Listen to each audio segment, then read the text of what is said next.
Olá, meu nome é Henrique Lemos e neste vídeo iremos abordar o tema de tecnologia de aplicação. Você sabia que os produtos de proteção de cultivos podem ser aplicados de diferentes formas? Porém, os mais habituais são aplicação por pulverização foliar, aplicação no tronco e aplicação no solo. Veja a seguir a diferença entre cada uma delas. O método mais comum de aplicar inseticidas e fungicidas é pela aplicação por pulverização foliar. Isto significa que o produto é aplicado nas folhas.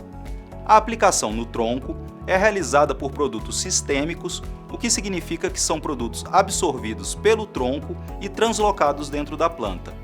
O terceiro método é a aplicação no solo, onde o produto é aplicado no solo, em torno do cultivo, e será absorvido pelas raízes e translocado dentro da planta. Depois que o método de aplicação por pulverização foliar for escolhido, é preciso identificar e verificar o equipamento necessário para a aplicação.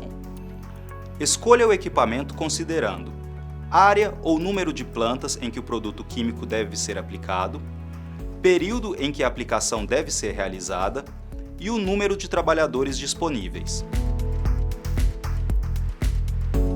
Em geral, são usados 3 tipos de pulverizadores manuais: pulverizadores de pressão, pulverizadores costais e atomizadores costais motorizados. Saiba agora a diferença entre cada um deles. No pulverizador de pressão, o líquido da pulverização é pressurizado bombeando ar para dentro do tanque do pulverizador, mas a pressão cai rapidamente quando a pulverização começa. Os pulverizadores costais manuais são continuamente bombeados à mão para manter a pressão da pulverização. É preciso manter uma taxa de bombeamento regular. Já os atomizadores costais são pulverizadores acionados por um motor a gasolina que produz gotas que serão levadas pela força do ar até o cultivo. É importante lembrar de utilizar estes equipamentos de acordo com as instruções do fabricante. Antes de calibrar, certifique-se de que o equipamento está limpo e em bom estado.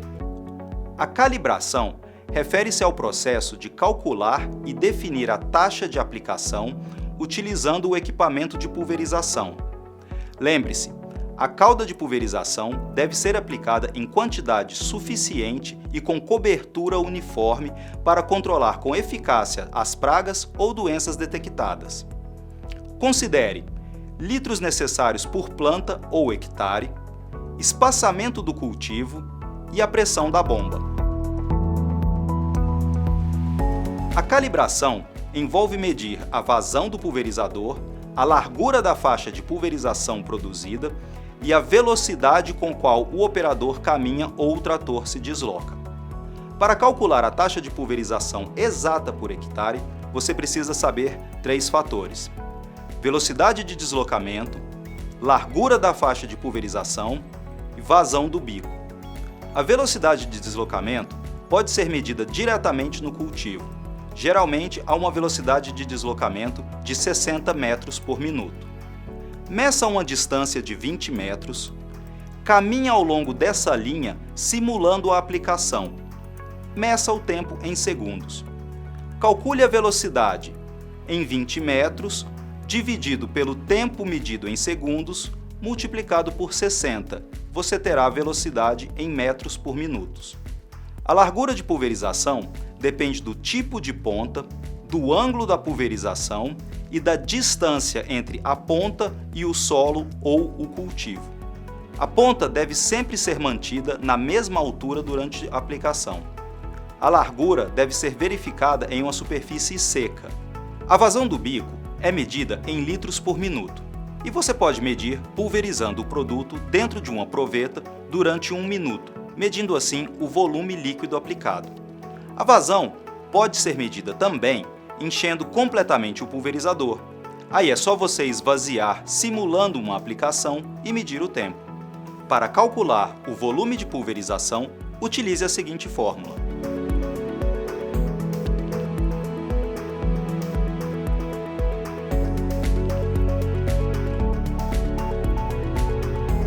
Como a aplicação habitual de produtos de proteção de cultivos ocorre em áreas externas, as condições meteorológicas influenciam na eficácia dos produtos. Por exemplo, ventos. Não devem ser aplicadas pulverizações quando a velocidade do vento exceder 12 km por hora. Velocidades altas do vento afetarão negativamente a cobertura da pulverização no cultivo, o que pode resultar no controle fraco da praga ou doença em questão. O vento também pode provocar a deriva dos produtos pulverizados, que pode danificar outros cultivos, poluir recursos hídricos e prejudicar o meio ambiente. Chuvas e orvalho. Os cultivos têm que estar secos antes que as pulverizações sejam realizadas. Se as culturas estão úmidas, o material pulverizado é diluído e fica menos eficaz, além do risco de escorrimento. Não pulverize quando estiver chovendo. Em caso de orvalho, espere que as primeiras horas da manhã passem até que ele se evapore. Temperatura. As pulverizações não são recomendadas em temperaturas acima dos 30 graus.